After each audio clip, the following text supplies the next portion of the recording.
Yes, അപ്പോൾ ശുഭാൻ ഗില്ലിൻ്റെ ക്യാപ്റ്റനായും താരവുമായുള്ള മുന്നേറ്റം അതാണ് നമ്മൾ കഴിഞ്ഞ 40 മിനിറ്റുകളായി ചർച്ച ചെയ്യുന്നത്. ഷോൺ റോജർ, ഇന്നൊരു ദിവസം ക്യാപ്റ്റൻ എന്ന നിലയിൽ എത്രമാത്രം നിർണായകമാണ് ഗില്ലിന്? തീർച്ചയായിട്ടും ഇന്ന് വലിയൊരു ഓപ്പർച്യൂണിറ്റി ആയിട്ടുള്ള ദിവസമാണ്. അവസാനത്തെ ദിവസം അവർക്ക് ഓൾറെഡി ഇന്നലെ ഡേ തീരുന്ന മുമ്പായിട്ട് അവർക്ക് 3 വിക്കറ്റ് സാധിക്കാൻ പറ്റി.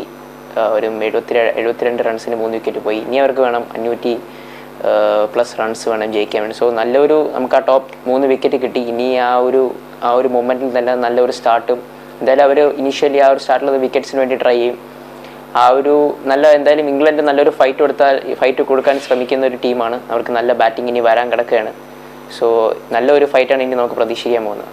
ഈ ഋഷഭ് പന്ത് ഉപനായകൻ വളരെ ഏകദിന ശൈലിയിൽ എന്ന് വേണമെങ്കിൽ പറയാം, ചിലപ്പോഴൊക്കെ 2020 ശൈലിയിൽ തന്നെ ബാറ്റ് വീശുകയാണ്. അപ്പോൾ ഒരു വശത്ത് സമചിത്തതയോടെ ക്യാപ്റ്റൻ ഗിൽ, മറുവശത്ത് എന്തിനും പോകുന്ന കളി കളിച്ച് ഋഷഭ് പന്ത്. അപ്പോൾ ഈ പന്തിൻ്റെ റോൾ എന്താണ്?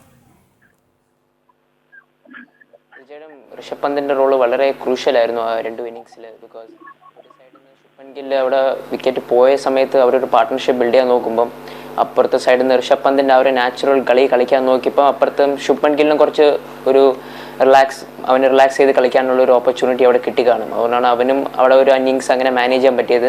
പിന്നെ അതേപോലെ തന്നെ ഓപ്പോസിഷന് ഒരു പ്രഷർ അങ്ങനെ കൊടുക്കുന്നു. ഇപ്പോൾ അവർ അങ്ങനെ ഡിഫെൻസീവ് ആവുന്നില്ല, അറ്റ് ദ സെയിം ടൈം അവർ റൺസിന് വേണ്ടി നോക്കുന്നുണ്ട്. അപ്പം അതൊരു ടെസ്റ്റ് ക്രിക്കറ്റിൻ്റെ ആ ഒരു ബാലൻസ് ആണ്. പിന്നെ വിക്കറ്റ് ആ ഒരു സമയത്ത് കൂടുതൽ ഓഫർ ചെയ്തില്ലെങ്കിൽ പിന്നെ ഓപ്പോസിഷൻ ബോളിംഗ് ടീമിന് വളരെ ഡിഫിക്കൽട്ടായിട്ട് തോന്നും. ഒരു വിക്കറ്റ് ഇനി കിട്ടണോ, എപ്പോൾ കിട്ടുമോ എന്നുള്ളൊരു തോന്നൽ വന്നാൽ പിന്നെ അവിടെ നിന്നാണ് ആ 2 ശുഭ്മൻ ഗിൽ ആയിക്കോട്ടെ ഋഷഭ് പന്ത് ആയിക്കോട്ടെ അവിടെ നിന്ന് ആ ഒരു പാർട്ട്ണർഷിപ്പ് മുന്നോട്ട് പോയത്. അതുകൊണ്ടാണ് അവർക്ക് വലിയൊരു സ്കോർ അവിടെ നിന്ന് കൊണ്ടുപോകാൻ പറ്റിയത്. അതാണ് എൻ്റെ ഒരു അഭിപ്രായം.